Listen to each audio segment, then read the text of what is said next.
आदलगारी भरिसां ॻोठ सावण बोज़ार में ख़ौफ़नाक बाहि जो वाक़ियो पेश आयो आहे।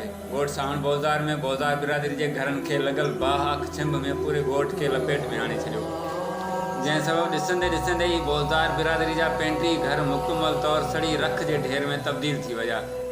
घरनि में पयल हंध बिस्तरा खटूं अनाज बकरियुनि रिढनि ऐं ॿिए चौपाए माल समेत ॿियो क़ीमती सामान सड़ी वियो।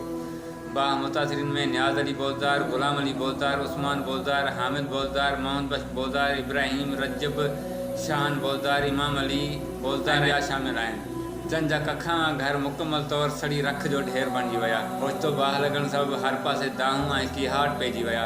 औरतूं ऐं मर्द रुगो पंहिंजनि बचनि ऐं पंहिंजूं जानियूं बचाए ॿाहिरि निकिता। हर तरफ़ रुगो बाहि जा शोला नज़र अची रहिया हुआ। मुतासिरीन जे घरनि अंदरि बीठल जानवर बि सड़ी कोयलो थी विया।